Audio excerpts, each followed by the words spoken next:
Hi, welcome to another episode of I Am Jen Wilson, the Healing Rebel podcast. I am very excited to have Karen Lafferty with me today because I have known Karen for quite a number of years. We were just trying to remember how long it's been. We know each other through the infamous Glasgow Girls Club, as well as I think we've known each other out with that as well. And Karen is a counsellor and she specialises in a topic which is very dear to my heart. And that was one of the reasons that I wanted to get her on, because grief, which can be a very challenging thing to experience, is a part of everybody's life. And I think it's really important that we stop sweeping it under the carpet and pretending that it doesn't exist in society. So I wanted to bring Karen on. So Karen, thank you so much for being here. So why don't you do a brief intro about who you are and what else you do? Thank you so much for having me. I'm really excited for this conversation. So yeah, as you've already said, I'm a counsellor. So I own and run Continuum Counselling, which is a predominantly online counselling service. I specialise in grief and loss and also do supervision of other counsellors' practice. So I work with other therapists who are also working often in the arena of grief and loss as well. It's a topic that I'm super passionate about, so I've kind of found my way into doing some training and supporting other services with their work around grief and loss as well. So yeah, I do a lot of death and dying basically is the sum total of my work. Which some people might think is quite a morbid topic, but it's a fact of life, right? I love it. Like I love it. And I think it's the kind of work that I always find really humbling and really it just fills my soul up doing this work as well, because I think when you meet people when they're at like often the lowest points in their lives and you can do something that actually helps and gives them a bit of space to just be how they need to be, like yeah, I absolutely adore my work and I get why people think it's a bit weird, but yeah, I find it a great honour. What was it that brought you to grief specifically as a topic that you were interested in? It's funny because it's one of those things that I would say was accidental when I first qualified. So I've been working as a therapist since 2010. And when I first qualified, I did a lot of work in the kind of arena of addictions mainly. So I was supporting people who either had substance misuse issues themselves, or then later on worked with family members of people who had addiction and substance issues. And I kind of found my way by accident into a job that had a part of a service that was offering bereavement support. So I went in to basically deliver counselling services and to run the actual delivery of the services. So that was my first kind of taster in that arena. But something that I don't think is related, but lots of people will tell me is related, is that I was also bereaved as a child. So my dad died when I was 11. So loss has been in my life for, yeah, as long as I can remember, really. So for me, it wasn't a conscious thing of like, yes, I'm going to go and, do this work. But I think I do have a personal understanding, a kind of belief in the impact of grief and loss, that then has kind of come in a very different way when I've been afforded the opportunity to make this my work as well. Yeah. Yeah.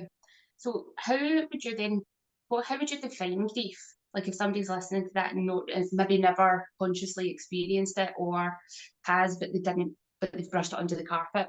Yeah. How would you define what grief is? I think grief is an interesting thing because I think often we assume it's going to just be about when somebody has died. But from my experience, grief is so much more than that. Like something I often find myself talking about is the fact that we experience grief through lots of non-death losses. So sometimes my clients will be coming to me not because somebody's died, but because the relationship's broken down, they've lost a job that they loved, they've had to move out of their childhood home. Do you know, it can be lots of other types of loss that then leave us navigating this feeling of grief. And I think that's sometimes where people end up in that space that their grief isn't recognised as grief because it's like, well, can't grieve the loss of a job. And it's like, you absolutely can if it's something that you've loved and adored and put a lot of yourself into. So yeah, it's different experiences of it, absolutely. But I think grief is something that it's one of the few certainties in life. Do you know, the minute you love or care for someone or something, the moment that someone or something isn't there, we're left with that sensation of grief. Yeah. And something that I've observed is when when somebody's maybe going through grief, they shut the walls down to push everybody away. so that they don't have to experience that again in the future. Yeah. Yeah. Which is It's a really protection bad. mechanism, isn't it? You know, it's like if I don't care about other people, or if I don't ever love anybody as much as I've loved that person, then, you know, I won't ever feel that hurt again. But we're social creatures, you know, we're designed to be in relationship to other people, and it's the same when we navigate grief. You know, I think often in grief we become detached for the people that we would ordinarily be going to for support. And I think there is something there about recognising that we're not designed to do this in isolation. You know, grief is something it needs to be seen, it needs to be, you know, validated. And if we've got somebody or people around us that we can hold our grief with, then it just makes it more manageable, I suppose. Yeah. Yeah. What do you, I don't know if this is in your wheelhouse, but what do you see with people who suppress the grief? Like, do you see like how that manifests if somebody's really buried it deep? It's funny because I have always maintained, like, I don't know if there's any scientific research behind this or not, but I can only talk from my experience of working in this sector. But I have always maintained that you can't outrun grief. Like, no Mhm. matter how hard we try, you can't suppress it to the point that it doesn't exist. What we do is we'll avoid it, or we get busy doing other stuff, or we don't give it the space that it needs in our life. But I would maintain that you are still grieving. It's just how much attention you can give it varies depending on how willing you are to be with it. And I think that's where, for me, as you know, I do a lot of mindfulness work as well, and I think that's for me where mindfulness, I was just like, this makes such sense, that mindfulness gives you that space and that opportunity to become better acquainted with your grief, to have a space that you can just attend to it. Like, you're not running away from it all the time. You're like, right, okay, this is big and it's difficult, but I've got the tools, I've got the skills to be able to just sit with it and to get to know it and to figure out, like, what does it need from me as the person that's kind of navigating that experience. I think it's where, like, although it's two things that you wouldn't automatically think, well, they go together, but I think when you think about it, like, if we can stop avoiding our grief and stop running from it and be with it, then that just seems to make the world a difference in terms of people's, like, experience of grief and how it manifests in, like, their body, their physical health, their mental health, just all of what makes us us. Yeah, because I would imagine that people who are really struggling with a variety of different addictions, whether it's that social media distraction or whether it goes down to drugs and alcohol or food or the more like potentially harmful ones, I imagine that there's lots of underlying grief there that hasn't been addressed. Yeah. Mhm. Yeah, I don't know, I can't remember the numbers for it, so I'm going to apologise to Nina for possibly misquoting our research. But one of the researchers at Strathclyde University done some work looking at populations of young offenders in Polmont, and the Mhm. number of young people in there who had experiences of grief prior to obviously being arrested, and then they're kind of, it was huge. It was absolutely huge. Like, and I think that's the thing that, as I said earlier, like, grief is a certainty that we often don't really give space to, but it's like it's one of the few things that we will absolutely all encounter at some point in our life. And often when I'm delivering training, I get a wee bit soapboxy, because I'm like, we spend all this money and resource on educating children and young people about, like, sexual health and sexual well-being and practicing safe sex. And I'm not saying we shouldn't do that, but young people might go out and choose to have a life that doesn't involve having sex with other people. But they're always going to encounter death and grief, and yet we don't teach them about that in school. Like, there's no classes about what to do when somebody you love dies. We don't talk about what grief feels like or what helps when we're grieving. Do you know, it's like we just expect people to figure it out, to just go on and do it. And it's like, it boils my blood that we don't, you know, that we don't do more to educate kids about what grief looks like and how to navigate it. And I know there's a lot of good work going on out there, like a kind of political landscape of trying to campaign for it. But yeah, I just think sometimes as a society, like, our priorities and our, yeah, it just feels a bit skewed, that we're educating kids and stuff they might never use. Like, I don't know about you, but since I've left school, I have never used any of my higher maths. But I spent an awful lot of time learning it, you know, and it's like, did I need to know Pythagoras' theorem? Probably not. Did I need to know how to navigate loss? Absolutely. Did I have those skills? Completely not. Yeah. Yeah. Yeah, I was talking about my English doing an English higher the other day, and I was like, I don't remember a single book that I read at school. Do you know, It's it's because like, the things, yeah, the things that you wasted. It was interesting you talk about society there when you think about different societies, and I know like when some like I only know this kind of through movies and TV shows that in with the Jewish community, when somebody dies, the body's sat with for 7 days after the death. And I would imagine that that would give you a process and a time for grieving in that space. And I think in the sort of, I don't know if it's in the Arabic, whether it's Muslim or Hindu, but they do a lot of wailing mm, for a few days, like being able to really release that. yeah, And with India, like if they take the bodies, like bodies just get carried down the street to be taken to be burned, yeah, it's the and funeral pyres. Yeah. even see that publicly. Whereas everything here is the body's covered up, the coffin's closed. It depending on what religion that you come with, you maybe go into the church the night before for the body being taken into the church, and then go back again for the funeral the next day. But everything's all very kind of closed, and then we've got that whole Sanitised. that British attitude of drink tea and carry on, or have a pint. Mm. Probably more Scotland, like just have a pint, let you be fine, drown your sorrows, kind of thing. And you just wonder, is there a way that we can? Is there a better way that we can do this? Mm. And I think that's where, like, I find the whole rites and rituals around grief really fascinating, because when you look at it through that kind of cultural lens, grief is so different in different parts of the world, but the experience of the hurt and the loss is very similar. So the practices that people have will vary, but like what you're left with and what it kind of boils down to in the end is that same soreness the world over. And I think that's one thing that's really quite unique about grief, is that it unites people that might never have had like anything else in common, but suddenly in loss. And I see that often in groups, that you'll have people from very different social classes, very different backgrounds, but there's a connection there in that moment of their loss and their experience of loss. But I think like with grief and in terms of the rituals that you're talking about, like it can be such a helpful thing for people to have rituals around their experience of grief. But I think the important thing is it needs to feel meaningful for them.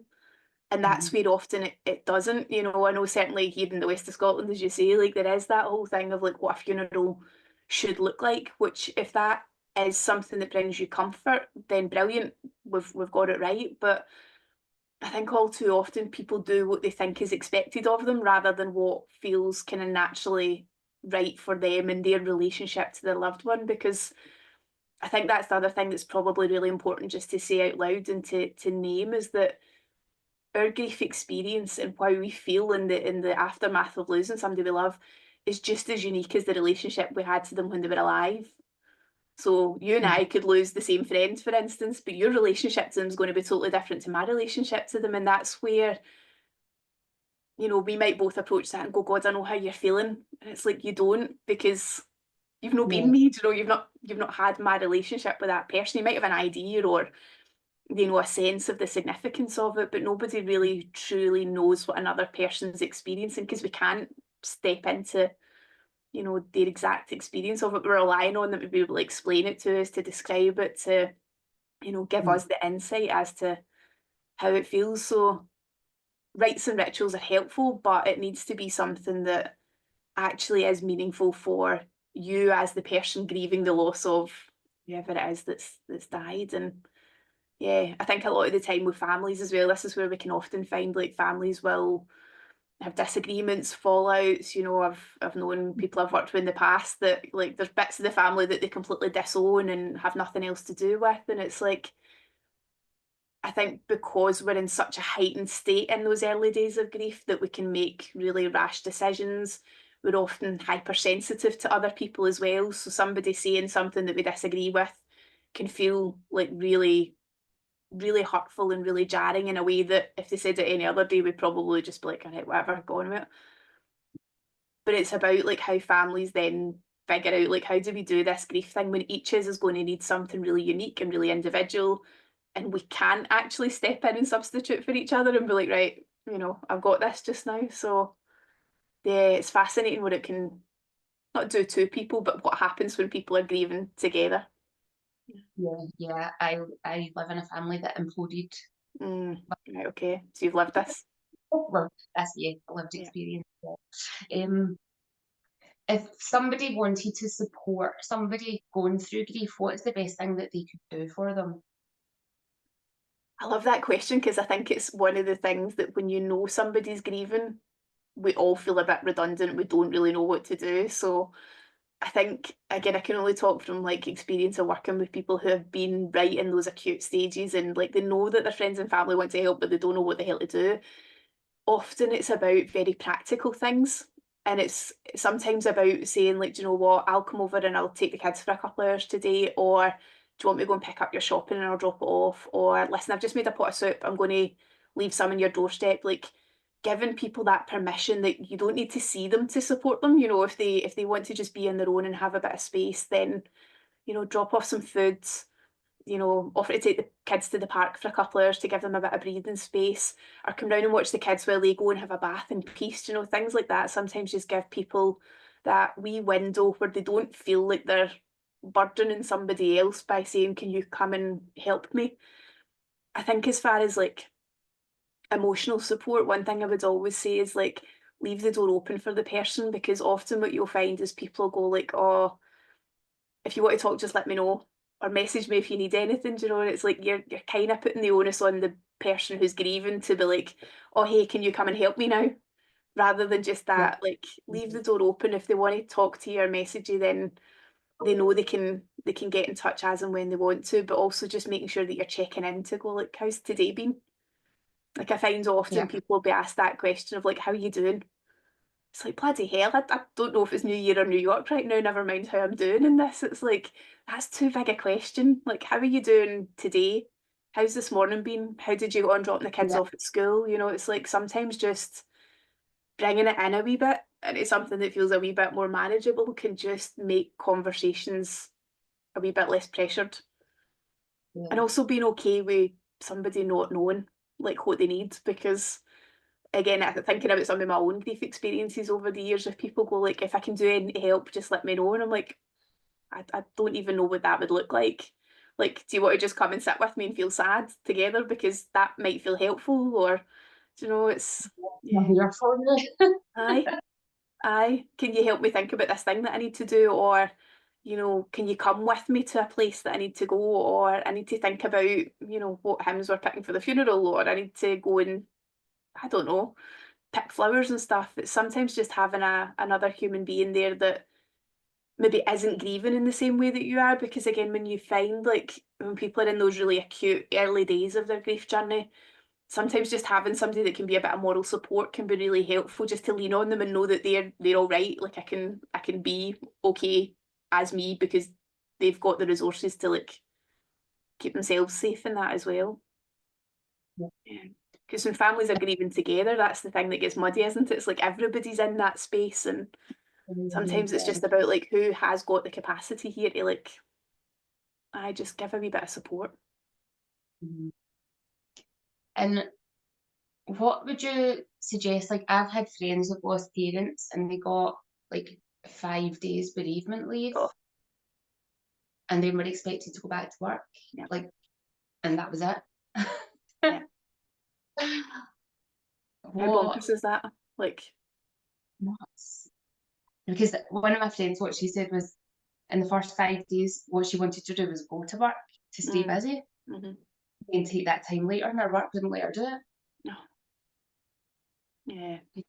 That's wild. What would you advise an employer? Like, if you were able to go in and help change policy and workforces? It's something that I think I don't want to discredit everybody, because there's some good organisations out there that have got it right, but there's a lot of Yeah. really bad practice out there in terms of supporting employees. And quite a significant chunk of work that I'll do is working with parents who have lost their baby or child. So they've gone through possibly miscarriage, stillbirth, neonatal death. And they're in a similar position that, you know, the company handbook says you get 5 days leave and that's you're expected to go back to work. So this is where I think we need a bit of research done actually around what do people really need when it comes to their bereavement leave? Because at the moment, the way it stands in the UK, the vast majority of people get their 5 days compassionate leave and then they go to their doctor and they get signed off. So these are people that then show up in statistics as being sick.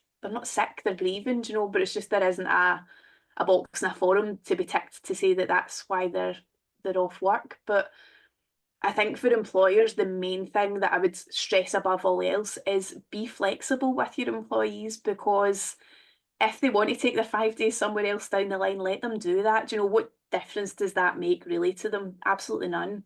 So making sure that people have got flexibility. But the other thing that I've found, and again, this is sometimes where things can go awry, is that often the people who are responsible for making the decisions about how a policy is implemented might be people that don't actually have their own lived experience of that. So they're making it in a very, like, they're making decisions in a really kind of bureaucratic way of like, right, we need you back on shift.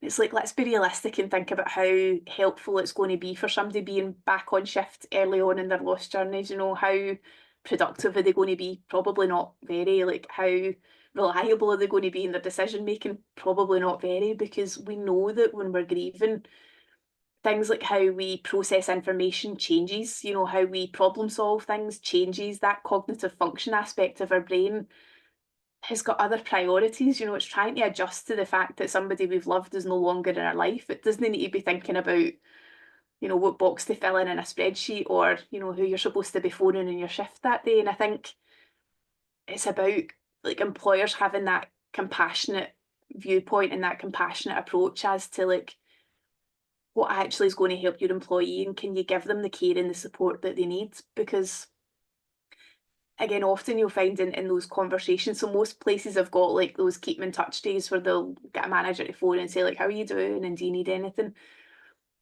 If you don't have a good relationship with your manager, or if you don't trust your manager, or if you don't think that your manager's got your best intentions at heart, you're not going to be honest with them and be like, listen, actually, I'm really struggling at the minute, you know. So we need to foster good relationships with employees so that they then feel comfortable and able to say, listen, I don't feel ready to come back, or actually, I do want to come back, but I'm really worried about this bit of my role. Could I maybe do that part instead for a while to get like settled back in? So, like, as I say, there's some really good practice out there, and there's some really good options for how to support people. But if you don't ask the person who's grieving what they need and what would be helpful, or make some suggestions of what might be an option to them, then, you know, you're kind of running at a loss there, because you're not giving them the opportunity to tell you what they need or what might be helpful for them. So yeah, good conversations and a bit of compassion certainly go a long way. Just when you were saying there about that, the check-in telephone call, I remember somebody that I worked for, one of our clients had lost a parent, and I didn't really know the client, and my manager made me phone her to ask her how she was doing, and I was like, "Hi, I'm just checking in to see how you're doing," like, and I was, "I don't fucking know this girl," and I felt so awkward, Yeah. and she's now in my circle of close friends. I don't think that phone call was like the deal breaker for it, to be honest. I just think if that had been me sitting at the end of the phone like that, why is this fucking weirdo phoning me out of the Mhm. blue? I've never had a conversation with her in my life. Yeah, Like, so I think for as employers, like, who's got the best relationship with that person to make that phone call, rather than it just being a manager or just being HR yeah, or whoever. You've never had the conversation with the person, because it's awkward for both people on that phone call. It's like, who can have the most sincere conversation, and sometimes that can be a stranger. mhm, Like, if somebody was to come to you, you're essentially a stranger when they come to you, but you know, absolutely. that's what you're there for, and that might be okay for that person, because sometimes it's easier to talk to a stranger than it is to talk to somebody close. But you can also see why, like, if you're not comfortable as the employer, if you like, going into that conversation, you're then asking somebody who's already vulnerable by the nature of navigating grief and trying to figure out what the hell they need at this point in time. You're asking them to like be the one that holds the space for the phone call, and it's just like you can see how sometimes people are just like, my employer has got no care for me at all. And I think, again, when you start to look at kind of retention rates around employment, there is a significant proportion of people who will leave a role following a bereavement because they've not had the support that they expected from their employer. They've not had the help that they thought they deserved. They've not had access to the counselling services, the occupational health, whatever it is they felt they needed. to get them back to work. If that's not in place and if employers aren't offering that as standard right across the board, then yeah, I get why people get pissed off and think, for what I'm getting paid or for the thanks I get, what am I staying here for? So I think that's one of the areas that, again, like when you look at it from that kind of societal level, like as a society, we need to be better at talking about grief and kind of normalising it and getting it into our vocabulary so that conversations when people die aren't as stilted and unnatural. So it's about us being more confident talking about death in the first instance, but then somewhere in that trajectory when you get to your employers, it's about like actually have they got the skills and the support and the policy underpinning what is, suitable and useful and available to staff, because ultimately managers are then in a position where they're trying to make decisions about what they can and can't offer. But if they don't have lived experience of it, if they don't know the employee like personally, then it becomes really punitive, and that's where you get those like, right, you've got 5 days and you're expected to be back in here, and it's just, yeah, it's appalling actually. Yeah. I'll go off my soapbox now, sorry. Maybe. Well, you chatting government's door, like, yeah.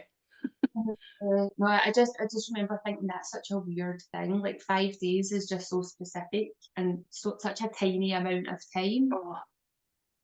And for lots of people, like there wouldn't even been a funeral within 5 days. Do you know that's pretty realistic? It could take weeks for a death to be certified, bodies to be released, funerals to be arranged. And it's like 5 days, like who picked that number?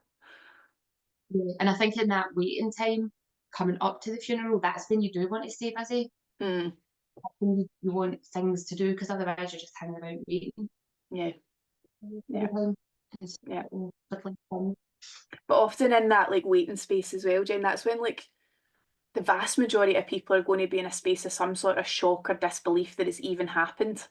So like again, when you think about, I suppose, like how we manage grief and how we process grief and how we make sense of grief, like those very, very early days, we're really just starting to get our head around the fact that this person isn't there.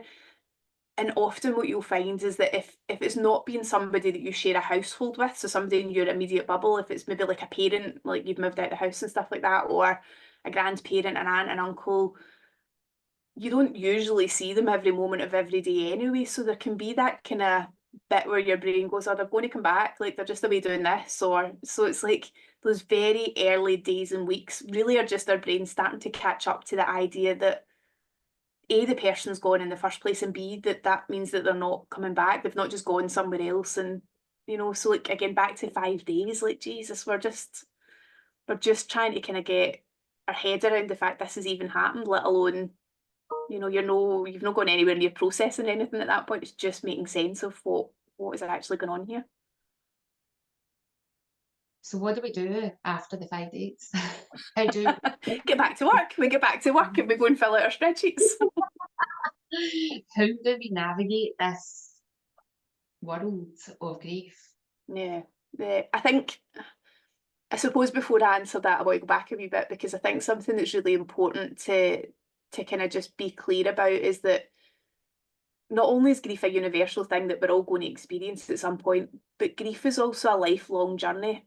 And I think that's important to say out loud, because a lot of the grief theories that kind of predated where we are now did come to it with an expectation that we had a period of grieving and then you just get back to normal life and that was it, done. And one of the kind of classic ones that's been horribly misrepresented is the Kubler-Ross one of the different stages of grief. It became something that had like worldwide credence put behind it, and everybody, like if you go out and ask Joe Public in the high street what does grief look like, most of them will use some sort of language around like shock, anger, denial. Like people know this stages model. What people don't know, and what's been the bit that's kind of been horribly miscommunicated, is that the research that Elizabeth Kubler-Ross did was actually looking at people at the end of their own lives. It was never ever about how do you grieve the loss of somebody else. So when you put that into context, it's like her model is fantastic if you are somebody who is dying yourself, because that gives a feeling of like, well, what is the kind of stages or what's the process I'm going through as I like come to the end of my life. But that's miles away from what it feels like when you're grieving the loss of somebody else. And it's where again, as somebody that works in this field and specialises in it, it really sticks in my throat that people are left with an experience where they're going, I'm supposed to be feeling this now, and I'm meant to be in my denial stage, but now I'm supposed to be in this bit. And it's like, that was never what grief looked like. It's been marketed to fit a need for people to have language for it. But like, fast forward to what we know now about grief, which is totally, totally different, that grief is lifelong, because part of what we do in our grieving is this idea of our continuing bond with the person who's died. So what I mean when I say that is, like, Freud used to think that when you had a healthy resolution to your grief, it was when you had replaced the person in your world. So if you are a wife and your husband dies, your grief is resolved once you've went out and found yourself a new partner. That's you. You've filled the void of that person. If your baby dies, you go on and have another baby, then you've filled the void of that person. But anybody that's ever navigated grief is going to be like, that just doesn't make sense.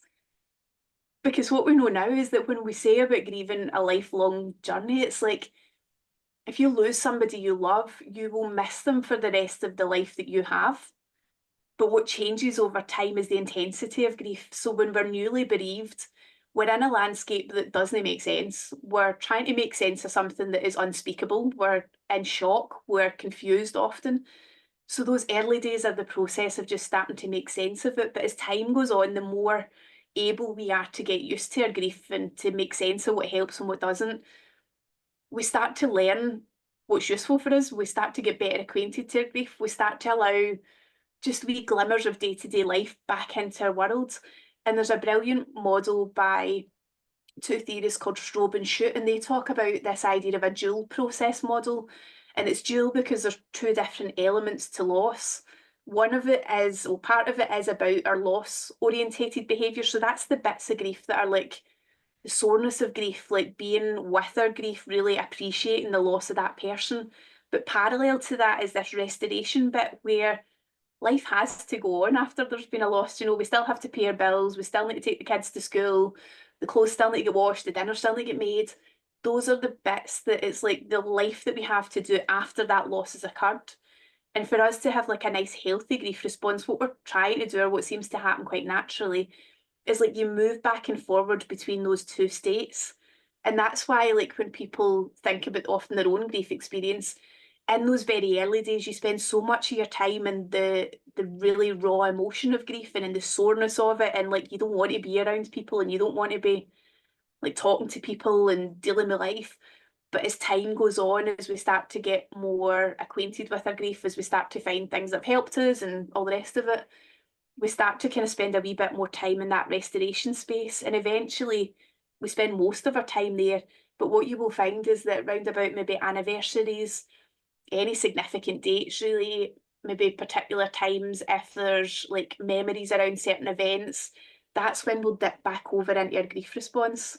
So for some people, things like Christmas can be a huge trigger to their grief, because it's like, might be doing really well day to day, and then we get to Christmas and it's like, shit, like there's just a real awareness that that person isn't there. And that's why, like, as I say, when I say about grief being lifelong, I don't say that to scare people, like you're going to feel like this for the rest of your life. It's like it will change and it feels different, and how we experience grief over time is different. But we need to know that there will be periods of regrieving where actually the soreness of our grief just comes back to the surface again. And we can honour that, we can give it space, we can attend to it. But if we don't know that, we get frightened because we're like, fuck, what's going on here? Like, I'm scared because I thought I dealt with this and I'm over it. And it's like, no, I'm feeling all this stuff. So it's just giving people the tools and the understanding to be able to go, like, that's why this is slower now, because that person isn't here and I really want them to be here. Yeah. Yeah, even this conversation. Yeah. You feel it because it's like, yeah. And sometimes that's the power of like talking about loss. It's like it just gives it the space that it needs, it gives it the respect that it deserves. And it's not an easy thing, but it's sometimes quite powerful just to be like, I get it now. Like, I get why this is popping up every now and again. And yeah.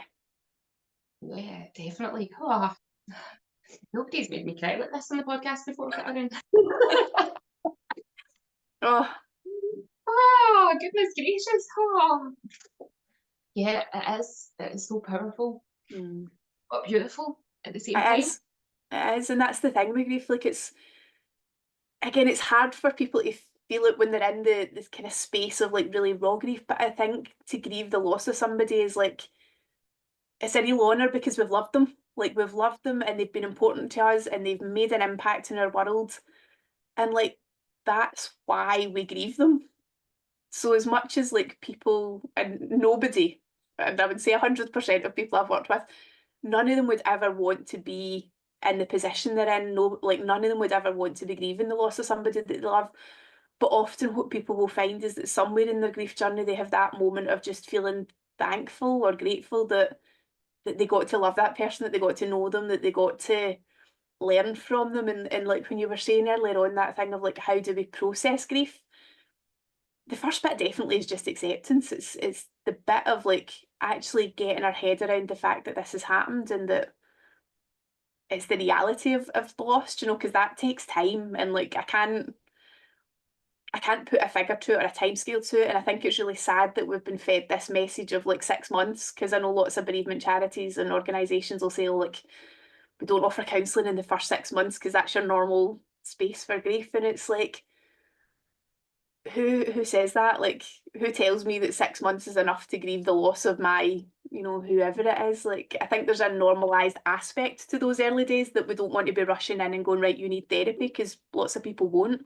But some people do, because some people will have, you know, like complicated relationships, or the circumstances of the death might be traumatic, or they might be left with an absolute shit ton of stuff to do now that the person's died that is becoming problematic for them. So it's that bit, those early days really are about just kind of starting to get our head around accepting that the person's gone. And then what we kind of move into is a space of like learning how to integrate those lost feelings into your day-to-day life. So like how do you continue to live a life that feels full and meaningful and a life that you want to live, a life that's enjoyable, whilst also simultaneously like holding your grief experience as well. And that's where for some people we'll get into the space of a grief response that is pathological in the sense that it becomes complicated grief or, you know, a prolonged grief response. So yeah, I'm maybe going too much into a tangent there. So I'll I just, that 6 month window, I managed to develop some very unhelpful, unuseful habits yeah, to cope that then went on for decades after. yeah, It's like, yeah, that's what, yeah. And that's why like yeah. 6 months is a punitive thing, you know. It's like if people are telling you they need help and they want to be supported, then why the hell are we not offering that help and giving that support at that point in time? You know, it just makes sense that if you're saying I'm struggling with this and I need a bit of help, then let's do it then. Don't wait until things have got worse before we then suddenly go, hi, I'm here to help. Oh, And then, right, I've found my way to cope. yeah, yeah, yeah. Yeah. Oh my goodness. What a roller I wish I coaster of could give you a hug. that would probably make me cry more. No, Oh, what a roller coaster of emotions that we go through as humans, right? absolutely, absolutely. And we'll always navigate, you know, that's the hard part. And again, I get why when people are like in those early days, it's just like, oh, it's overwhelming, you know. And I've known lots of people who have got to a point where they're like, well, I don't want to be here, you know, I don't want to have to do this, I don't want to feel this way. And the only thing I can ever offer in that moment is A, that I can understand it, I get it, but B, I know that they won't feel that way forever. Like it's about how can we support you with the intensity of this right now? Because I trust that in time things will shift. You know, life does keep going. And like I remember having a really weird moment as a fully fledged adult. I'd been out in the car somewhere. I think I was actually in Dunblane that day for some reason. And I remember looking at a post box. I was in traffic and I was looking at a red post box at the side of me. And I suddenly became really tearful because I had a moment where I recognised that there will be a time in this earth where I won't be here anymore.